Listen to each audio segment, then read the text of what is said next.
Welcome to episode 166 of Think Big with Michael Zellner, sponsored by Buckley's Grill and Sleepy's Masonry. Today, I'm honored to have with me award-winning filmmaker, founder, and executive producer of the End Jew Hatred movement, the Lawfare Project. She is an author. She is a New York City-based human rights attorney and a frequent Fox News and NEWSMAX guest. Her name is Brooke Goldstein. Thanks for joining me today, Brooke. I'm very happy to be here. Thank you for having me, Michael. It's my pleasure. You know, I understand that your grandfather was in a unit of Polish partisans who fought against the Nazis in World War II.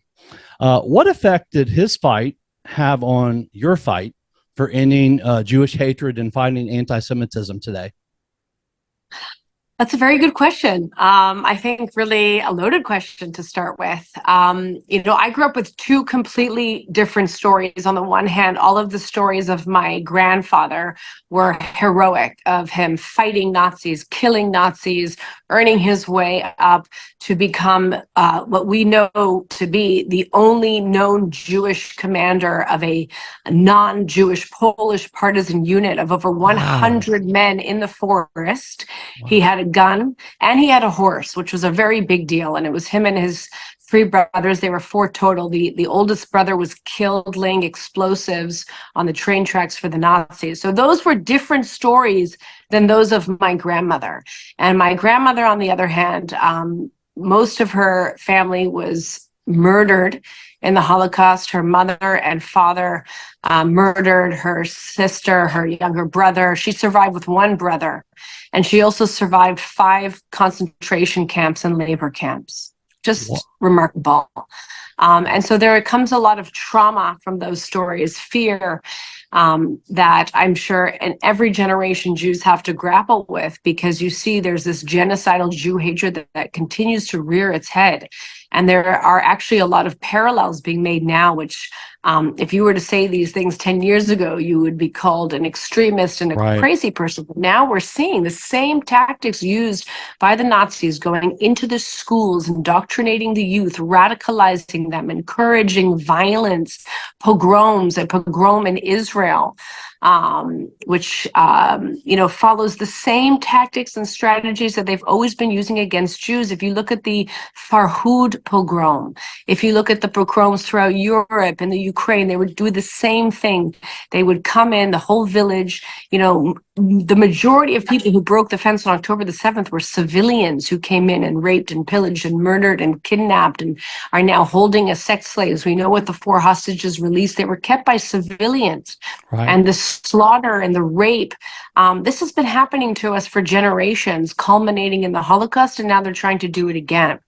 So if you contrast that, what is called the epigenetic, fear that passes down, together with the fighting spirit, I've come to only one conclusion, which is that we must end Jew hatred now, that I will not tolerate living in a society where history continues to repeat itself. It's not normal, and it's not something that Jews should have to tolerate anymore. Enough is enough. This is the age of minority rights movements.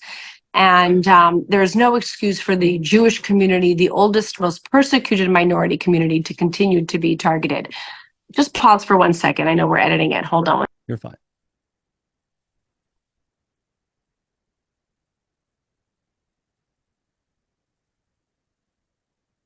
Sorry, I just wanted to tell my lady to stop doing the dishes. That's okay.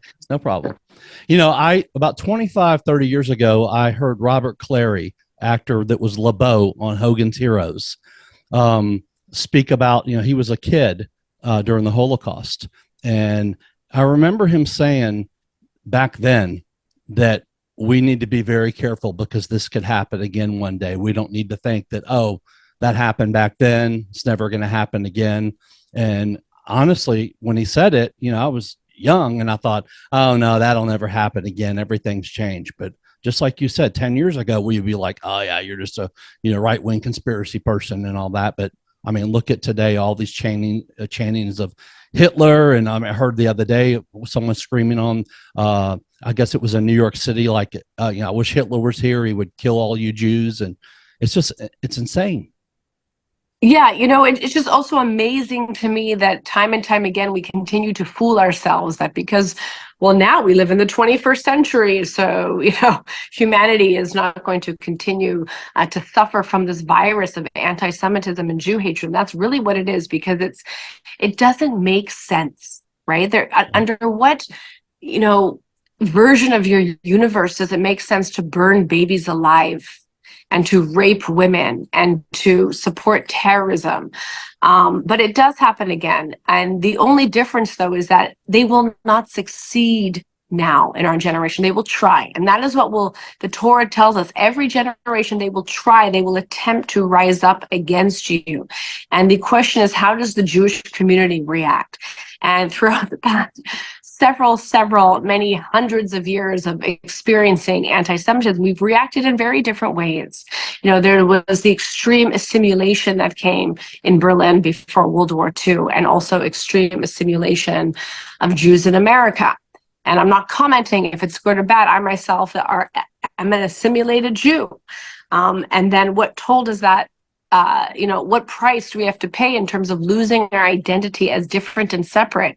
And no matter what we do, or if we go extreme, Theodor Herzl, one man, came up with the Zionist movement as a result of the Russian pogroms and what was happening there. And his idea was brilliant. And he was responsible for, planting the seed to create the Jewish state again, to revive the Jewish state. And now we have an army, and we have 500,000 soldiers, willing and able Jewish soldiers, to fight and defend the state of Israel to the death. And that is something that we haven't had. And so that's why they will not succeed in Israel, in the Middle East. They will not succeed. Israel is a military power. And even though we've suffered an incredible, horrific loss, the Jewish state will win, as we always do, and our enemies will disappear, but they will keep rising every generation. The question is, what price do we have to pay if we continue with this political correctness, if we continue to appease terrorism, to give away land, hoping that this will somehow inspire peace, or to deny our own self-sovereignty over the Jewish homeland, as we do, for example, on the Temple Mount, where we're arresting Jews for peacefully, lawfully praying on the holiest of holies and under Jewish control. Why isn't there freedom of religion there? If we continue in the United States to play into this progressive woke, which is what really this regressive society, thinking, if we just bend over backwards and march behind Linda Sarsour and Tamika Mallory and virtue signal for every other minority group, maybe they'll come and help us. Right. But at time we learn the same lessons over and over again, that the only thing we can rely on is God. And the only thing we can rely on is that God tells us to help ourselves, and we have to step into our power as Jews. We have to accept, and we have to celebrate that we are different, and our culture is different, and our culture is a good one, and has to be celebrated, and has to be defended. And the Jewish community now, what I find is they are united. Whereas once we were divided on political partisan lines, religious lines, secular versus Orthodox, pro-reform, anti-reform movement in Israel, we are united. And when the Jewish community is united and we have an empowered Jewish state, we will defeat our enemy. But the question is, at what cost? What price will we have to pay? And that's not entirely, but largely dependent on how we behave and what we do. The decision of the Israeli government to appear before the international court, before the ICC. Wait, can I just pause that for a second? Sure. Just pause it. I just want to, it's the ICC or ICJ? I just went absolutely blank. It's okay. Hold on. I think it's the ICC, right? It's the ICC. It's not the ICJ. Yeah, the ICC. Yeah, sorry. So It's okay. well, okay. So the decision of the Israeli government to appear before the so-called justices at the ICC, I think, was something that was wrong. I don't Right. see what the strategic benefit of that was. They don't, in my opinion, have jurisdiction or any authority to judge how the Jewish state defends itself, given that the IDF has time and time again proven it goes above and beyond the laws of armed conflict like no other democratic state has ever done before on an asymmetric battlefield with terrorists who use their own civilians as human shields. Right. But what was the reasoning, the thought process behind making the decision that we should appear before the ICC and create this moral equivalence between us and Hamas and try to convince the world of our right to self-defense? So we have to shed this mentality and start behaving in the best interests of Israeli civilians. It just baffles me every time I hear of what Israel does on the battlefield to protect the lives, not just of the enemy's civilians, but of the enemy, to warn Hamas ahead of time of where it's going to be striking. This is not required by the laws of armed conflict. And so why do we risk the lives of IDF soldiers? And there's conscription in Israel. So in order to appease a world who's going to play into Hamas's strategy of using civilians and nonetheless try and hold us accountable, because that's the whole game here. Yeah, absolutely. As an author and activist, how do you see the intersection between freedom of speech and combating hate speech, especially in online platforms? Well, different countries have different rules, laws, different platforms have different regulations, and it's not something that there's a solution, like one size fits all solution for every platform and instance or jurisdiction, country. It's a very complicated field right now that's being explored, especially because of the internet and the power of social media and the fact that in America, hate speech is protected speech. Right. The Supreme Court has said even the most offensive speech is afforded the highest protection because the greatest disinfectant is sunlight, is the marketplace of ideas. But when you have social media companies who create marketplaces, but then suppress some ideas, allow other ideas, they create an imbalance. And, when you have a social media company saying Holocaust denial is not allowed, or COVID denial or vaccine, misinformation is not allowed, but Holocaust denial is allowed to proliferate freely. The question then becomes how do you equally apply the standards, the community standards that these companies have set for themselves?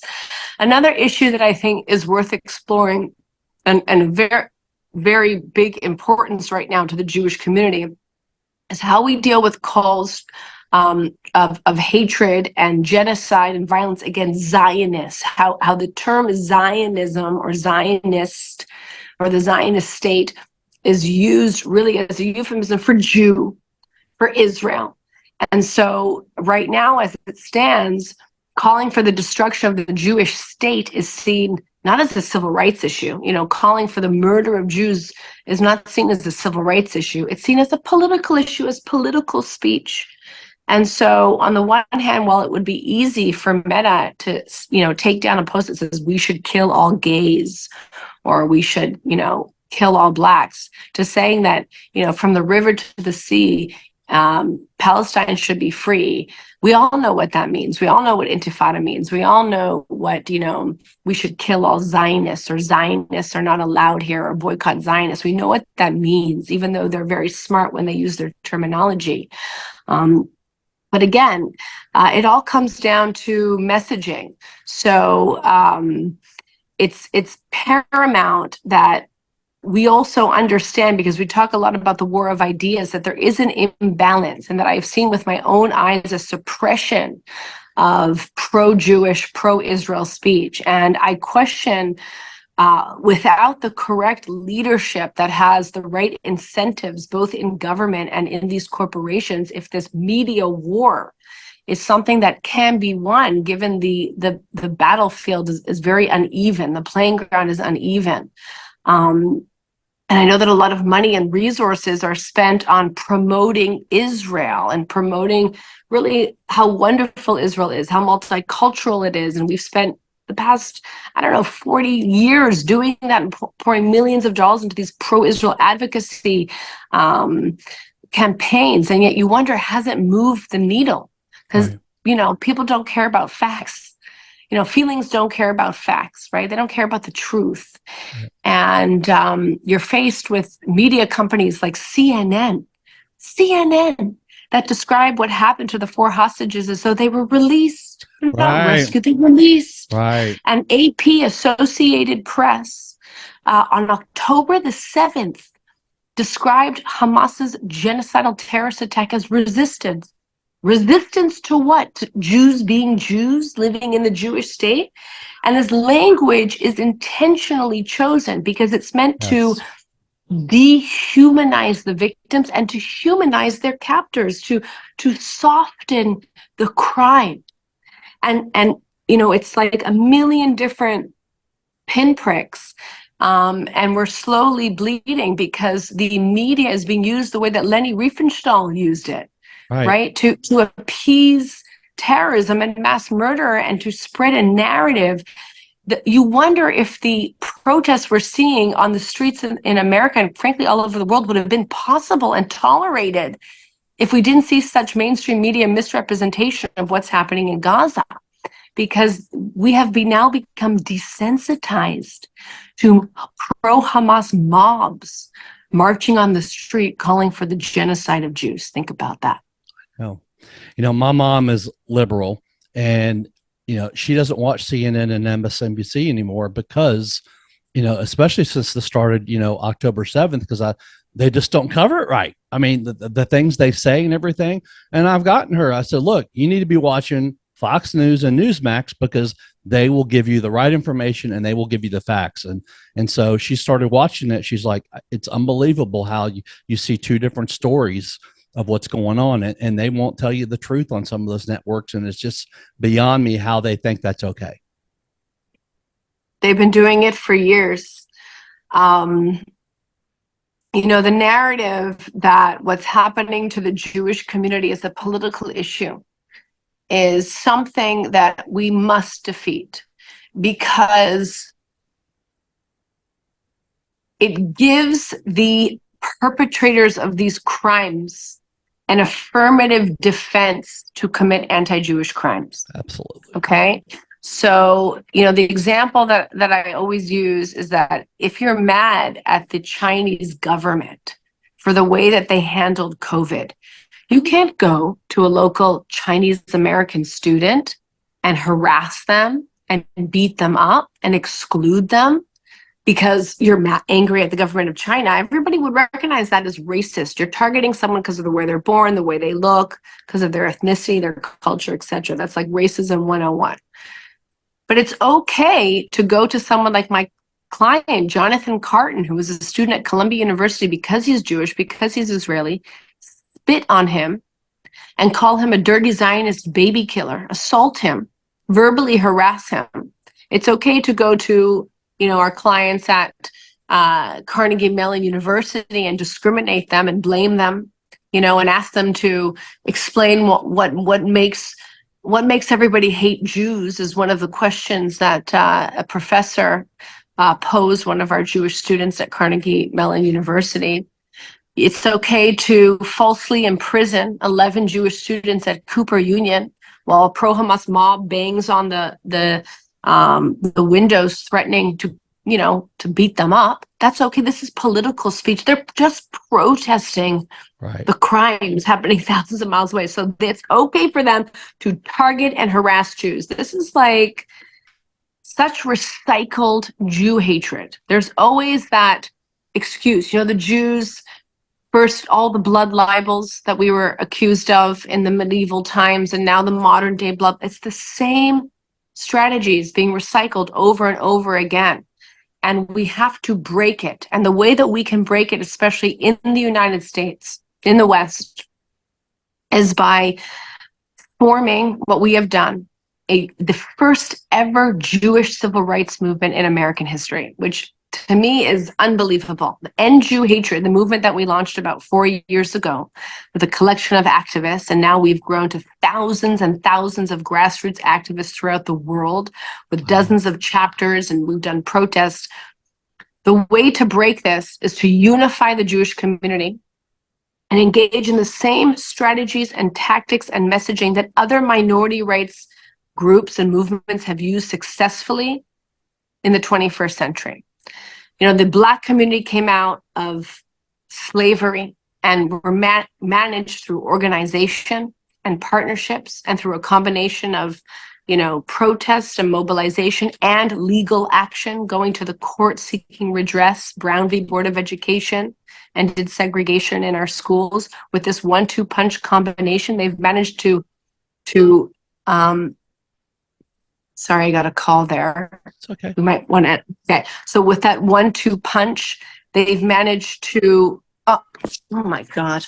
Hold on. I'm going to put this on silent. You're fine. Take your time. I'm sorry about that. Okay. It's okay. No problem. So with a 1-2 punch, they have managed to utilize the systems that the founding fathers intended us to use. Okay, the court systems, to lobby, to create legislation, and to be able to exercise their freedom of movement and assembly and their free speech rights, to advocate for themselves as a minority community deserved of equal protection under the law in this country. And while the Jewish community has mobilized for every other minority community out there, we had never launched our own civil rights movement in the United States. And Jew Hatred is the first Jewish civil rights movement in America. And the sole premise is that the Jewish people are equal. We deserve equal protection. We do not deserve to be targeted and discriminated against and to be harassed and assaulted because we're Jewish. And that is the theme of most every one of the Lawfare Project's lawsuits. That under this guise of political advocacy or pro-Palestinian advocacy, our clients are being discriminated against, and it has nothing to do with Israel. Israel is just an excuse they're using to target the Jewish community. And they're being targeted and they're being discriminated against. They're being treated differently because they're Jewish. That's the bottom line. Absolutely. And we know now when the police went into the encampments that these protests, these pro-Hamas mobs and all of their encampments and their strategies to occupy the campuses were being planned at least 5 months prior to October the 7th. What happened in Israel on October the 7th was just the excuse that they're using to now carry out the plan that has been laid for the last 10 years, which is to indoctrinate, radicalize America, turn America against Israel and against the Jewish people. And it looks like now that they are planning to engage in violence against the Jewish community, not just in America, but around the world. Yep. And so this is very, very serious. But I have absolute faith and confidence that we will win, we will overcome, we will succeed. This country is an incredible country. The United States of America, I owe everything to. And the people in this country are good. And the people love truth. They love justice. They are law-abiding citizens, and they see what's happening. The other mistake we make is that we frame this, oh, it's just a Jewish issue. You know, I really hate when I go on the news, and I try to always correct them. These are anti-Israel rallies. These are anti-American pro-terror mobs that are using Israel as an excuse to engage in unlawful behavior that is meant to destabilize our country. And so every American I know with a good heart is waking up and understanding why they have to take back the educational system, because it's not just about Jews. The critical race theory, the DEI, the departments of equity and inclusion, these are all meant to indoctrinate students against America, against the notion of capitalism, against the notion of democracy, to create race wars between whites and between blacks and between other minority communities to sow division, not unity, and to destabilize the country. And they're being funded by foreign parties. What is Qatar? The second largest state sponsor of terrorism. Right. The number one material fiscal sponsor of the Hamas terrorist group. What is Qatar doing? Spending $1 billion a year funding education in America, making grants to our both K through 12 and colleges and universities. Why does Northwestern have a campus of journalism in Qatar, a country where you can't be gay, where women have no rights? Why are they educating their journalists here?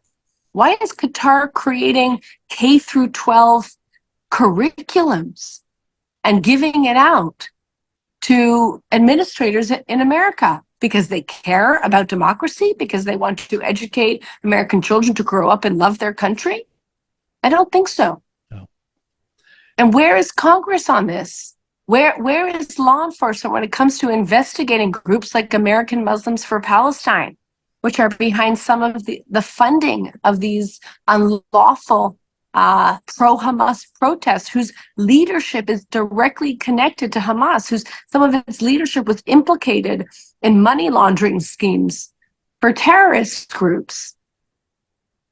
What do you think is going to happen when Bibi goes before Congress?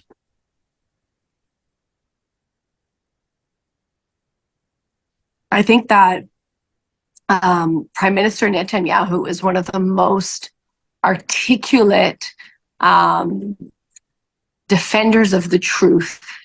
And I think that he will say it like it is and tell the world what is really going on, because what we've seen, this is a man who doesn't bow to pressure when it comes to trying to put some sort of politically correct spin on this problem. There is a video circulating of him on television in the early 1970s talking to some American audience on a TV network about who the Palestinian Authority is, who the PLO is, what they really stand for. And it just struck me that we've been giving these speeches since even before we founded the State of Israel, screaming to the world what radical Islam is, screaming to the world what Nazi ideology is. Well, Harvard was inviting Nazis right before World War II broke up to come lecture at on university campuses. The Jewish community was warning what this dangerous ideology is, and I question, though, at what point do we actually listen to our own advice, take our own advice? This is an existential threat. Why were we allowing billions of dollars from Qatar to go into Gaza to fund Hamas to create this system of underground tunnels and weapons? We allowed that. Right. Why are we allowing Palestinian Authority TV broadcast terror cartoons to young children, throughout Israel and the surrounding territories, even here, when we can just shut that satellite network off? Why are we allowing them to indoctrinate the kids? Why is the Israeli Ministry of Education putting a stamp on textbooks being used in Jerusalem, in schools by UNRWA and the Palestinian Authority that teach Jew hatred? One dead Jew plus one dead Jew equals how many dead Jews? Why do we continue to allow this to happen? Tell us a little bit about your 2006 award-winning documentary film, The Making of a Martyr, that you produced and directed about a 16-year-old Palestinian, Hussam Abdo, and what happened when he tried to enter Israel. So Hussam Abdo, when we first met him, was 15 years old. He is a physically handicapped, he was rumored to be mentally handicapped Palestinian boy. He was obviously teased by his classmates, marginalized by his peers, and was approached by two young classmates who were themselves recruited by the Al-Aqsa Martyr Brigades, who were paid money by the terrorist group to recruit other children to become suicide homicide bombers. So they recruited Hussam, and Hussam went willingly. Less than 48 hours, he was paid the equivalent of $20 US to take his own life He was told not to tell his parents where he was going. He got dressed. He was picked up by adults, members of the Al-Aqsa Martyr Brigades. He was driven to the Hawara checkpoint just outside of Nablus, and he was told to blow himself up amongst the Palestinians waiting online to get into Israel. So they would have killed the Palestinians as well, obviously, as he would have attempted to kill also the IDF soldiers. But fortunately for them, and for Hussam Abdu himself, he actually chickened out. He was too afraid. He turned himself into the Israelis, which then arrested him, tried and convicted him of attempted murder, and sentenced him to 8 years in the Hasharon prison outside of Jerusalem in the juvenile ward. And when I was a third-year law student, I heard about what happened to him. It occurred to me two things. Number one, that this child is a victim. Just like a child soldier in Africa is drugged, recruited, handed a gun, this child is a victim of a human rights violation. And, we have to question, whether or not the process of putting them in jail is right. On the other hand, the Israelis are stuck between a rock and a hard spot, because if they release them into the society that they took them from, they would be killed. The Al-Aqsa Martyr Brigades would have killed him for turning himself in and not becoming a martyr. And in the meantime, in Israeli prisons, they're matriculated, they're kept in the juvenile ward, they go through education, and then they're released. And then it also occurred to me that there was a legal argument beyond this, that the child is innocent. The child does not deserve for this to happen. And the greatest crime against humanity, which is also the root cause of the conflict that we have, is education. Right. And this goes back to what's happening now in America, education. Over the last 10 years, children have been educated to revere Islamist ideology, jihadi ideology, and now that is all being imported to the streets of New York and Paris and London and so forth. You see it with your own eyes.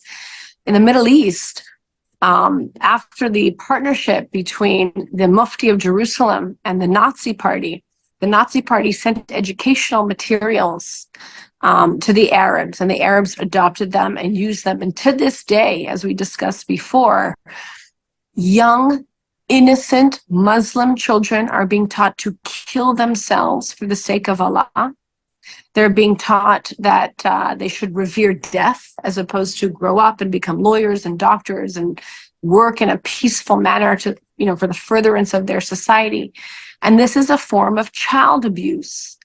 And anybody who purports to care about the, Palestinian Muslim children should be outraged at their attempted murder, as well as the complicity of the West in facilitating their murder and attempted murder. Look how we were funding and still apparently funding UNRWA, United Nations Relief Works Agency, that operates schools that they have basically given over to Hamas control. They hire teachers off the Hamas payroll. The UN schools are used as recruiting facilities for Palestinian Muslim child soldiers and suicide bombers. The children are used as human shields. UNRWA staff participated in the October 7th terrorist attack, and we're funding this. And until we solve the hate education problem, we're not going to have peace. And no matter how much land you give away, no matter what agreements you enter into or who shakes whose hand, as long as 8, 9, 10-year-old children are being taught to kill themselves for the sake of Allah, and to kill Jews, and to kill all infidels, to kill Americans, to kill non-Muslims, to kill gays, to kill political dissidents, if they're being taught to treat, that women need to be treated a certain way. And this is the education you're giving a society, a culture of death and hatred and repression. That's what the future looks like. It's that obvious. So I made this film from the perspective of a human rights attorney to argue that this is a human rights issue. Again, this is not a political issue. This is the greatest human rights issue of our time. And anybody who wants peace in the Middle East has to be extraordinarily concerned about the hate education and how we're facilitating that. I didn't know anything about the cartoons that the kids over there were seeing. I think the first time I saw it was a few months ago. I think Sean Hannity showed some of it on his show. And I had no idea that that was going on over there. Mm-hmm. That those kids were being but taught. it was going on over here too. Al-Manar Network, which is Hezbollah's TV, and Al-Aqsa TV, which is Hamas's TV, was broadcasting freely in the United States up until about 9 years ago. But now they don't need that. Now they're just getting Qatar to write our textbooks for us. That's a very scary thought. And I think that most people probably don't know that. And they're not educated on that. I mean, now obviously it's starting to come out more. It's probably been out there for a while, but it hasn't really been talked about, in the mainstream. And I think that there are a lot of people that are still in denial about what really is going on. Mm-hmm. Well, it's also the terminology that we use to describe what is going on, and the media misinformation campaign, which is very, very intentional. But the Jewish community also is responsible for the terminology that it uses. We continue to use this term Palestinian as that it's exclusively Muslim. And we forget, it's historical revisionism at its best. We forget that Palestine was the term that was given to the Jewish state after it was conquered by the Romans. Right. And they named it after the Philistines to humiliate the Jews. It's like our N-word. And yet Jews adopted and self-described themselves as Palestinian. And if you fast forward to right before the Jewish state was established, the Palestine Post became the Jerusalem Post. The Palestinian Orchestra, Philharmonic, whatever it is, became the Israeli. The notes that the banknotes that were used when they once listed as Palestine are now. Wait, I want to re-edit that. Can we cut that? Can we cut that out? Yeah. My guys. I want to formulate that in a different way. I want to think about that first. I want to write an article about that first before I talk about it on the podcast. Let's just cut that out. Okay. I went a little off there. Not a problem at all. Ask the question again. This is all edited after the fact, correct? Yes. I have a guy that edits everything. Okay. Yeah, he goes to watches it and edits everything. Thank you. Here, I'm trying to remember I know what I was talking about. I was talking about that we're still in denial. There's so many people that are still in denial about what's really going on today, the funding that's coming here, and especially like the political cartoons that I had no idea about. I saw it on Sean Hannity for the first time a few months ago, and I was just blown away. Well, I think that if there's any silver lining, if you could even say that, to the attack on October the 7th, is that the world is now waking up. We're not buying into this whole, one man's terrorist is another man's freedom fighter, and this pro-Palestinian movement is some sort of civil rights peaceful movement. It is not. Anyone with a brain and see what is going on our streets. And I believe that good people are coming together and they're unified, and this will be dealt with. But the public needs to put the pressure on law enforcement and on their elected officials to, at the very least, start investigating the funding to see who is behind these protests. Because I'm telling you now, it's not just a bunch of 17, 18-year-old students that organize this whole thing. We have involvement of organizations that are definitely linked to terrorist groups. You have terror sponsoring states involved here. You have foundations that are pouring hundreds of thousands, if not $1 million, into these tactics to destabilize this country.